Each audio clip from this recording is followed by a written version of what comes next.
Hi again, everyone. My name is Ian Evans, and I'm the president of eTech. Thank you, everyone, for joining our webinar today. Before we get started, our standard housekeeping items. All attendees have been put on listen-only mode.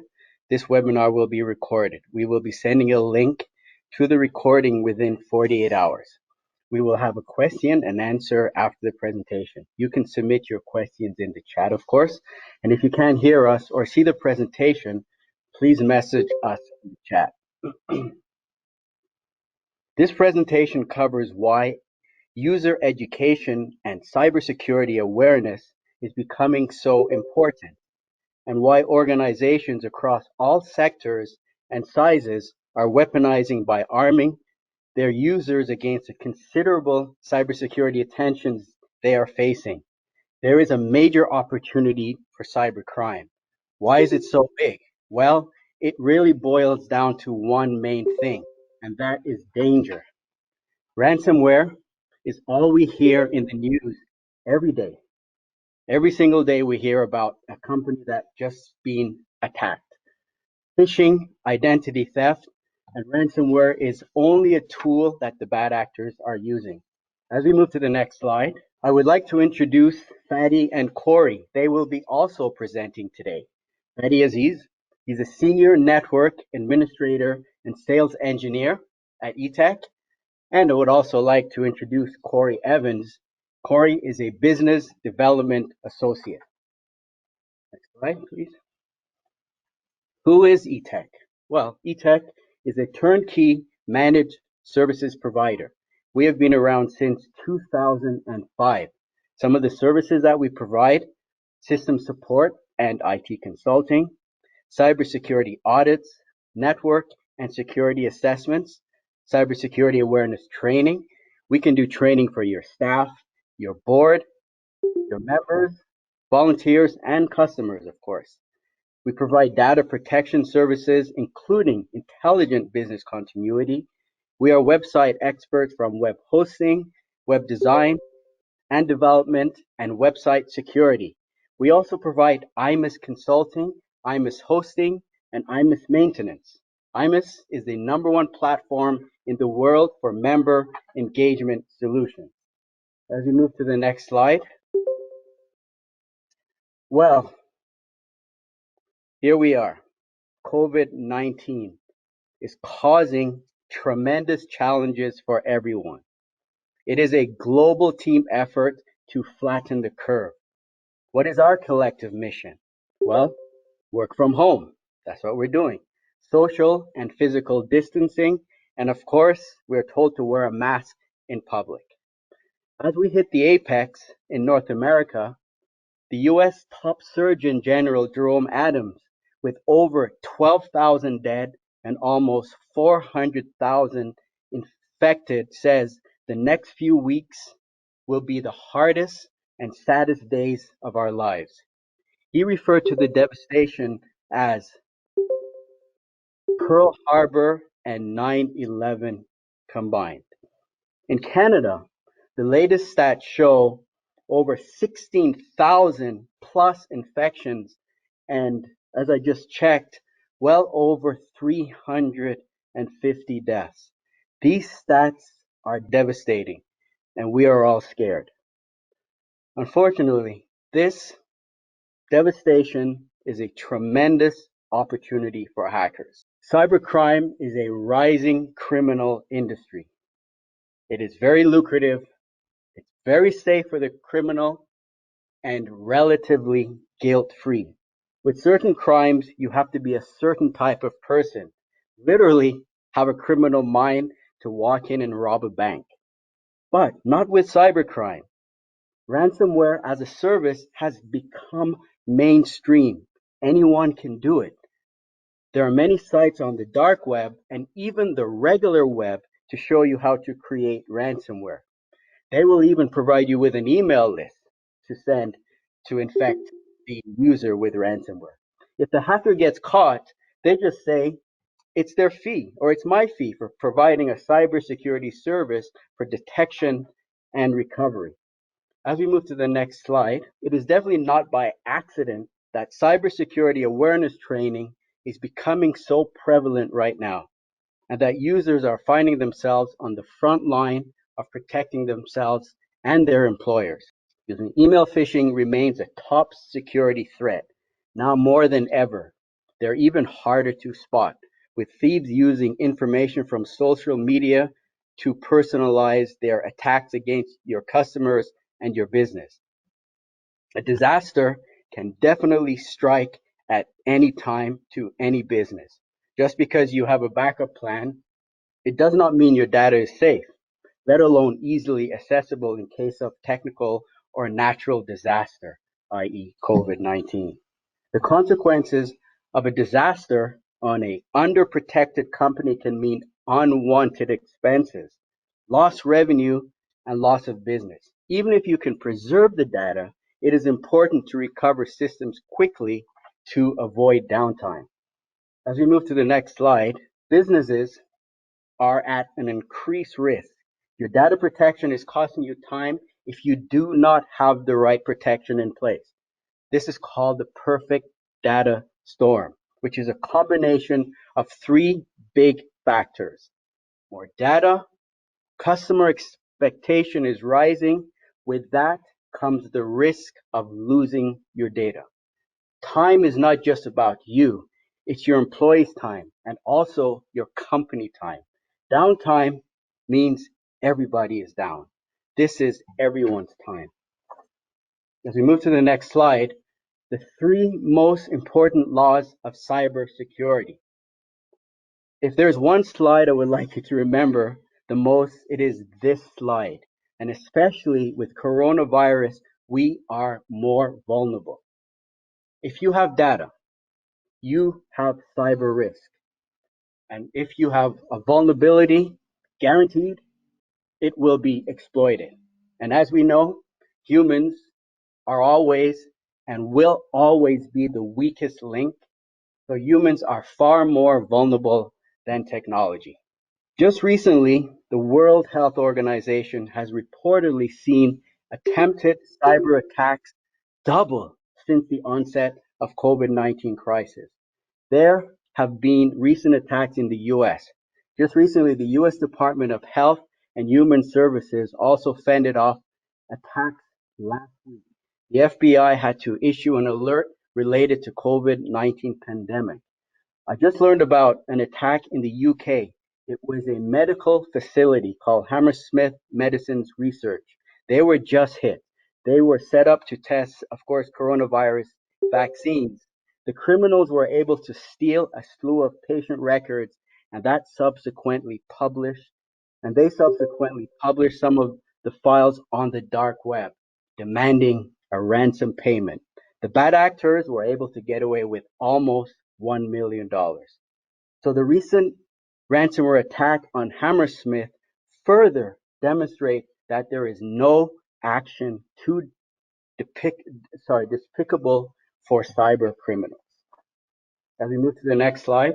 So every day we see something on the successful attacks against business, large and small. It doesn't matter how small or how big your organization is. As we pull up the site, some of the compromise that we've seen over the last couple of years, MGM hotels.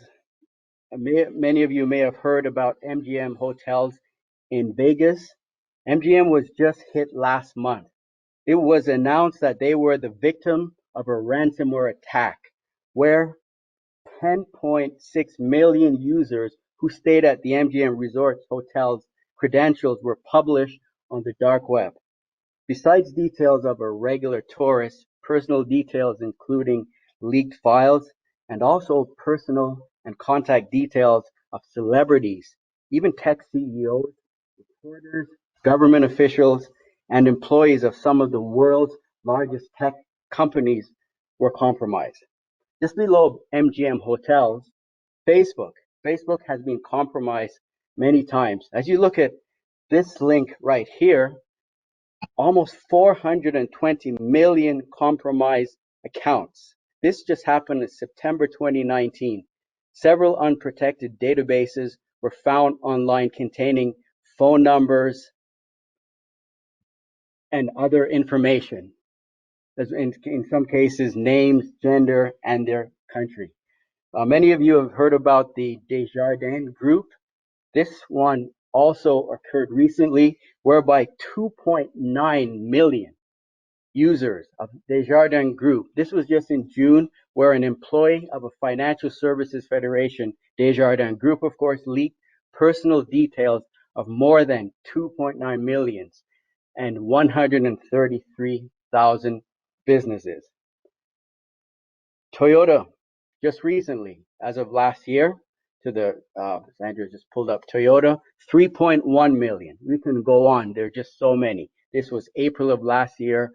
Personal information of roughly 3.1 million Toyota customers may have been leaked following a security breach at Toyota and, of course, a Lexus, which are tied together. Capital One, a lot of financial institutions. So Capital One, 100 million. This was just last August. Over 100 million people in the US and 6 million in Canada were exposed. What was exposed on Capital One? Your social security number or your SIN, your credit scores, your personal and financial info, your date of birth, and of course, your full name. And this one really is staggering. Marriott Hotels, just recently, last year, 383 million last year. And they just got hit again. It was announced last week. So just 16 months apart. It says that two of their employees were the victim of a phishing attack and their passwords were disclosed. The chain said it immediately began notifying some of their 5.2 million guests who stayed at the hotel in several countries, including Canada and the US. We can scroll through this list. There's many notable companies from Microsoft to Instagram to Twitter and LinkedIn. All these companies have been breached and our personal information is out there being sold on the dark web. As we scroll over to the next slide, this was a major Canadian breach that just occurred in December, where 15 million Canadians were impacted by a cyber attack. Most of the companies were from BC and Ontario. Life Labs is one of Canada's largest medical laboratories. What was compromised? Name, address, email, their logins, password, date of birth, health card numbers, gender, phone number, password security question, and unfortunately, your lab results. From our understanding, Life Labs actually paid the ransom. However, it was not disclosed how much they paid. Billions of emails are sent daily. And these stats are definitely scary. As you look at the chart for 2020, it says over 300 billion emails are sent daily. Unfortunately, more than half, 53% of emails contains some sort of malware, virus, or spyware. As we scroll to the next slide, some of the top reasons for data breaches today. Of course, number one is weak credentials. And we cannot emphasize enough about weak credentials. Weak credentials are the leading cause of cyber theft today. Password 123, let me in, 12345, 54321 should never be used as a password. Unfortunately, we see these passwords still being used today. Of course, there's other reasons for a data breach, system misconfiguration, or software and web application vulnerabilities due to bugs and poor coding. The last on the list is social engineering. And social engineering is definitely on the rise. In the context of information security, social engineering refers to a psychological manipulation of people into performing actions or divulging confidential information. The cyber criminal is trying to trick you out of providing personal and confidential information. As we go to the next slide, we talk about ransomware. And what is ransomware? Well, ransomware is a specific type of malware that gains control of your system and blocks access to your files by encrypting them. Upon infection, a ransom note in the form of a text file or image pops up offering to restore your system back to normal in exchange for compensation. We always say if you do get hit with ransomware, our highest recommendation is to never pay the ransom. So in order to do that, you have to make sure that you have strong, very strong business continuity, disaster recovery, and intelligent data protection services in place. Because if you do pay the ransom, there is a good opportunity for the hacker to come back. And if you paid the ransom once, they will be back. And unfortunately, even if you do pay the ransom, there is no guarantee that you will get your files back. This is an example of ransomware. Many of you have heard of the WannaCry ransomware attack. So what happened here? Someone clicked on the phishing email and all files were locked, encrypted on your local machine and on your server. The WannaCry ransomware attack was the biggest ransomware attack at the time. This occurred in 2017, where over 150 countries and over 200,000 organizations were impacted. There was an exploit in an older Windows operating system. So it's very important to ensure that any organization that's on the call is not on older end of life operating systems. The reason why, of course, if it's a Microsoft system, there will be no security updates. So you're just leaving your systems vulnerable to the bad actors to gain access to your system. As we move to the next slide, the threat is real. Ransomware remains a massive threat to all businesses of all sizes. Around 93% of phishing is also associated with ransomware, the two most prevalent forms of attack and infection today. Hackers will use a range of techniques to compromise users, from intelligence gathering on social networks, impersonating a client, phone phishing with follow-up emails, email address spoofing. The social engineering attack list goes on and on. What they're trying to do and what they do, they literally stalk their prey until they get the information they so desire. Over 90% of successful data breaches last year were via end user hacking, such as phishing. As we move to the next slide, I would like to introduce Fadi Aziz.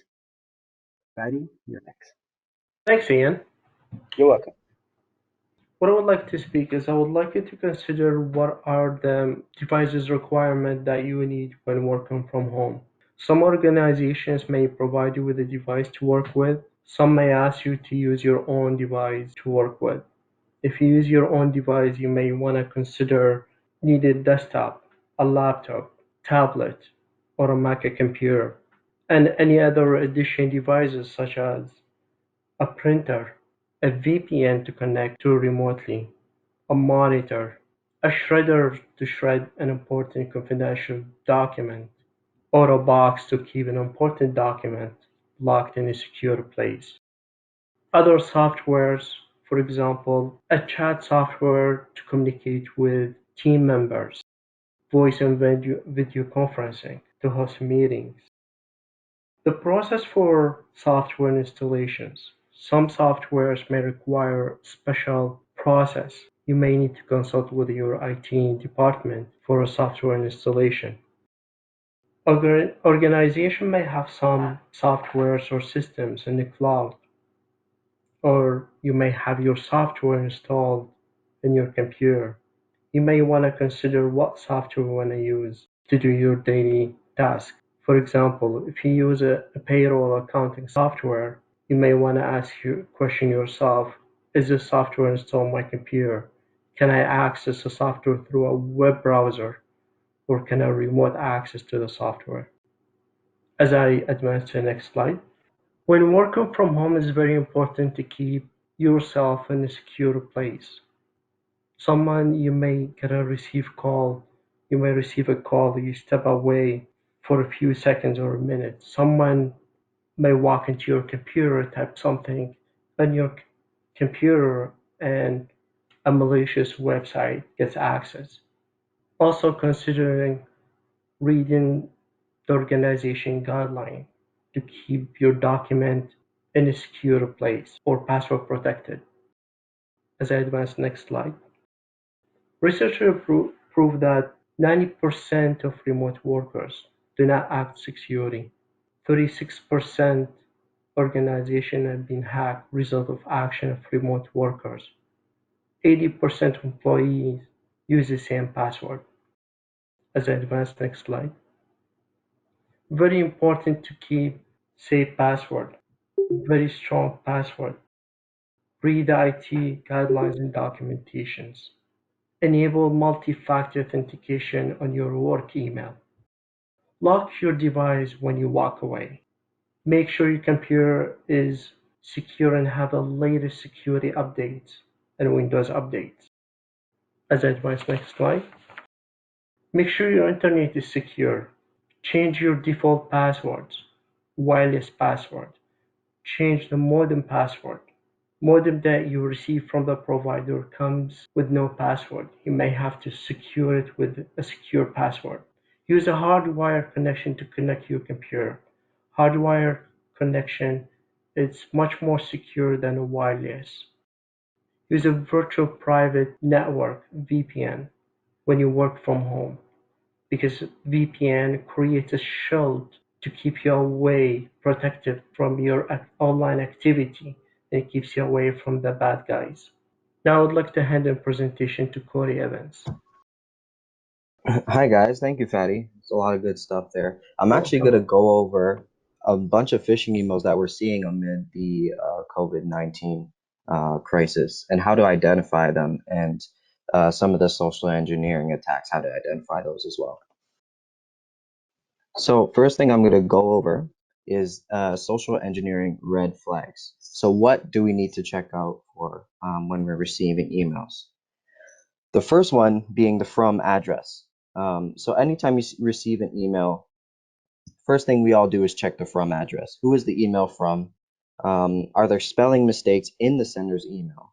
And are you expecting an email for them? For example, you may be expecting an email from Amazon, but the from email address misplaced the Z in the domain.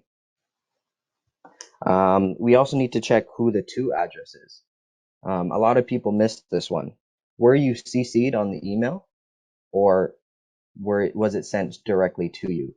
If you were CC'd on the email, do you recognize the other emails that were CC'd? That's important to consider as well. The date.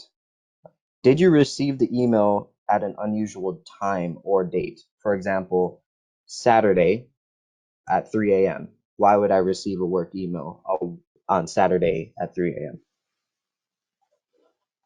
The subject. Is there a sense of urgency in the subject? A lot of times, phishing emails, they want to trick you right away because the longer you look at it, the better you're going to find out it's fake. So they're going to say urgent, we need this money right away, and stuff like that. How about attachments? Are there suspicious files? Were you expecting an attachment? Why would I receive an attachment from this person? So it's always important, if you don't know the sender, don't open the attachments that you're not expecting, because 9 times out of the 10, those attachments are gonna have a virus or some sort of malware or ransomware. Hyperlinks is another big thing. It's always important to hover over any hyperlinks before clicking them.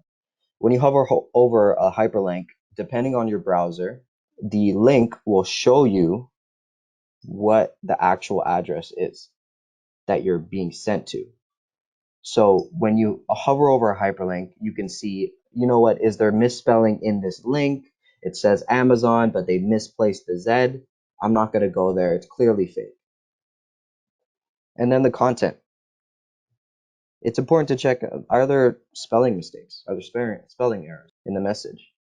Every business has its own brand, and every business, before you send out an email to your clients, to your leads, whoever it is, you make sure that there's no spelling mistakes. So why would you expect any of that to come to you? As we go to the next slide,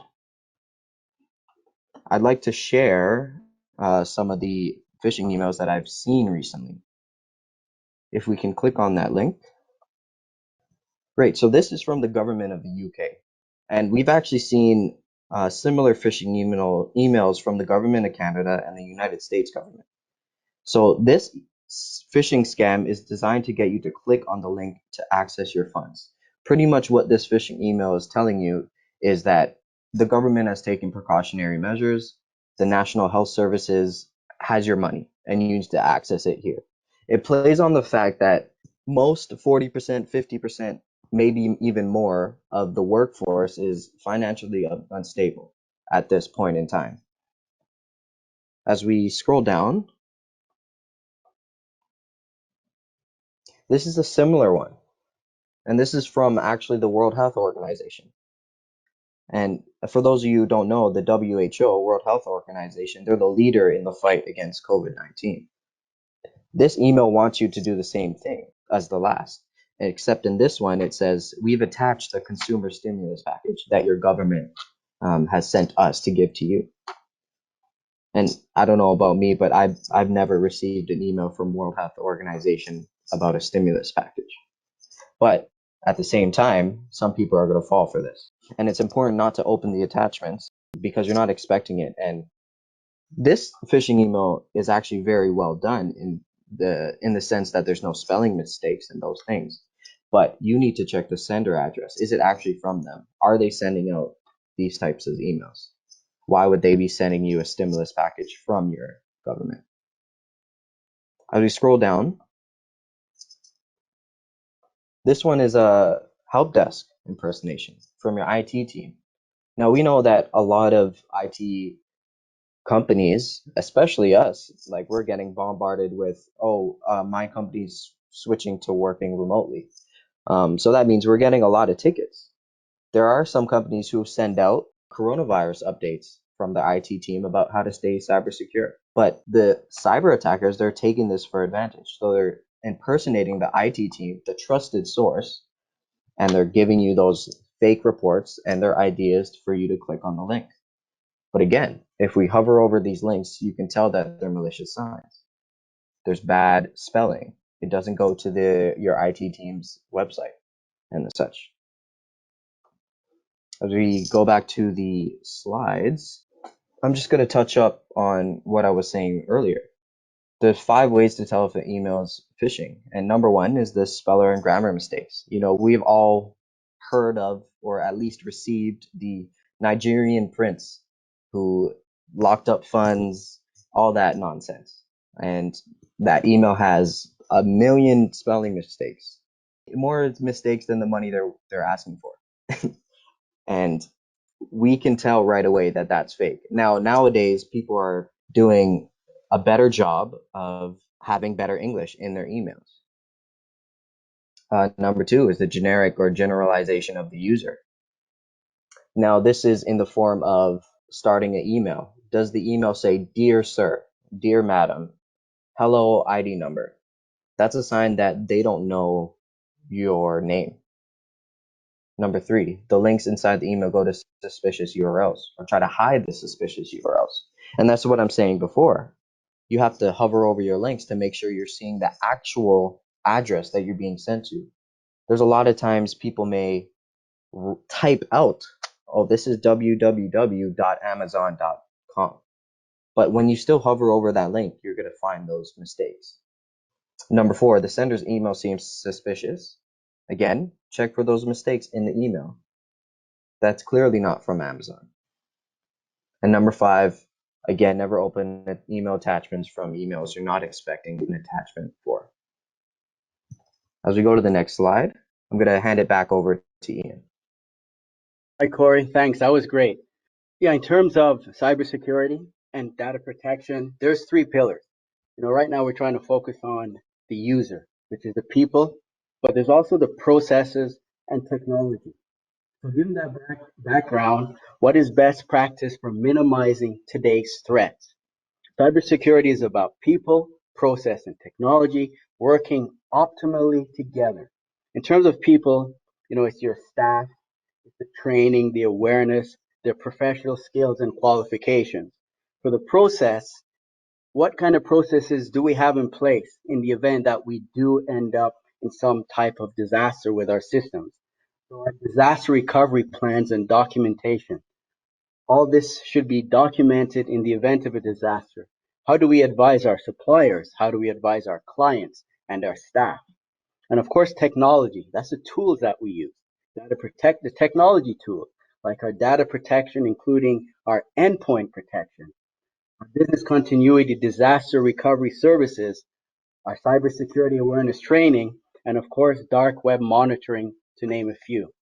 So what we want to do is just introduce our cybersecurity awareness training. As we said, it focuses on the end user. We know people are the weakest link in the security chain. And as we said, working from home does present many challenges. We have the pressures of we're trying to school our kids with e-learning. We're trying to get a report in to our boss and our supervisor. Our partner also is at us. Teenagers are in the room too. The kids are home. So there's so many challenges and there's a lot of pressure on us trying to maintain a home, but work from a home at the same time.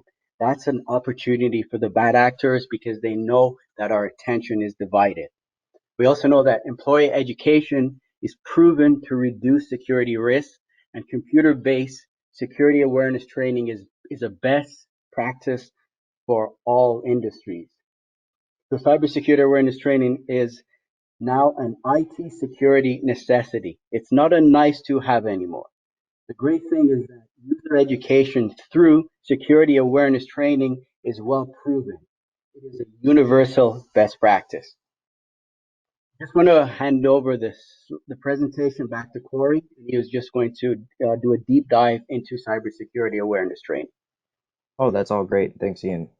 We can go to the next slide. I'm just going to go over what our cybersecurity awareness training actually entails, because we talked about this a lot.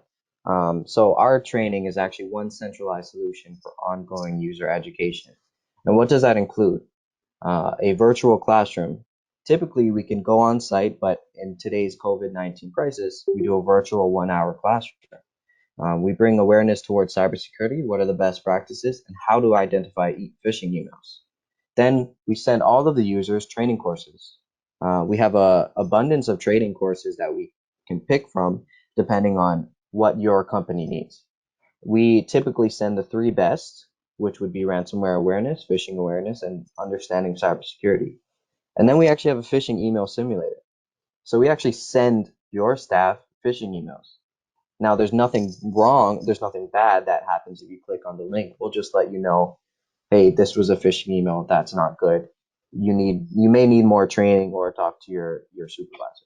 And what that does is that keeps your staff alert. It tests and measures the end user, and you can even launch your training courses right after the phishing simulation. As we go to the next slide. Again, so what does that mean for businesses working from home or the users working from home? Well, it reduces the risk. You improve the end user behavior, you shared security responsibility, and you reduce overall business risk. As an IT professional, it's hard to have everyone on in the same compliance regulations. What the training does, it helps you meet those compliance requirements. It clarifies the responsibilities, you educate on best practices, and you meet accreditation and audit objectives. And then bottom line, you save money.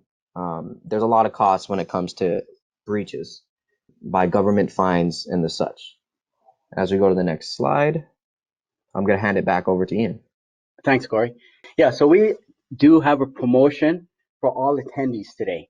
So what we're offering is cybersecurity awareness training. Usually with the training, we charge about $750. So that covers our administration costs. So we do a presentation. I will personally do a presentation, and Corey, we will do a webinar presentation to introduce our cybersecurity training modules to all your staff.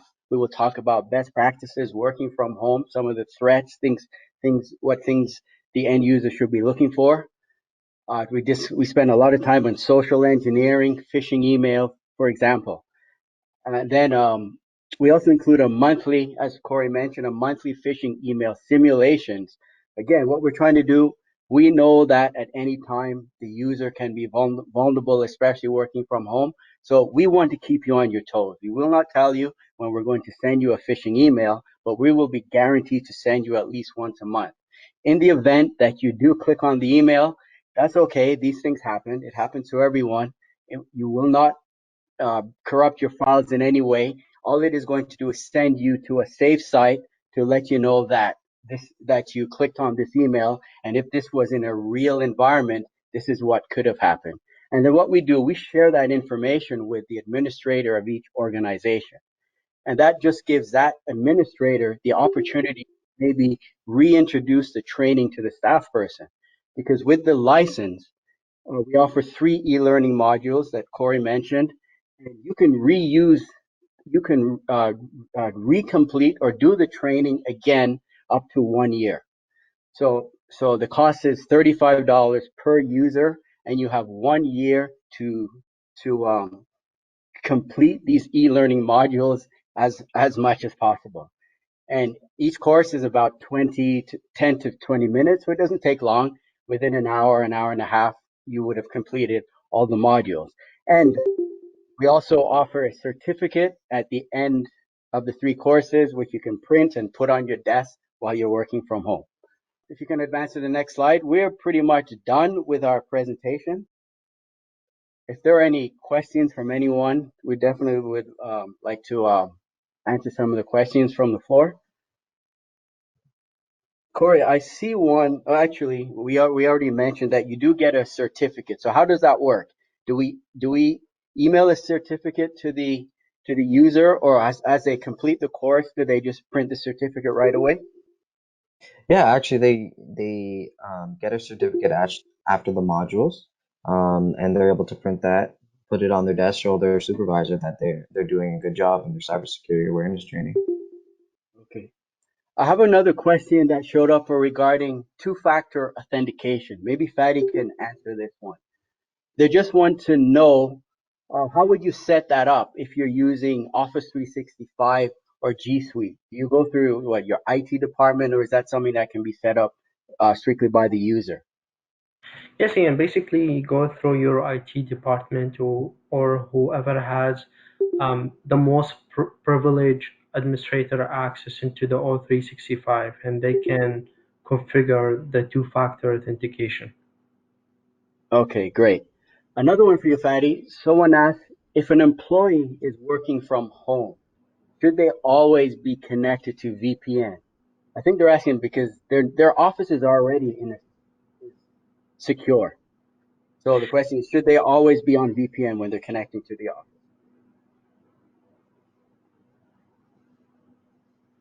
When they connect it from Office, they won't be able to connect to VPN because the way technology works, if you're in the office, you won't be able to connect to VPN because you're in office environment, you have access to your software, your files locally. Okay, so However, if you work from home, it's necessary to connect to VPN, and I highly recommend you to use a VPN while working from home. okay. I don't see any more questions. I think that's it. I also like to thank Sandra Rivera. She's the one that's been advancing all the slides and prepared our presentation deck for us today. And also want to thank Fatty and Corey for being a part of the presentation, and also thank all the attendees. Thank you very much, and I hope everyone has a great rest of the day.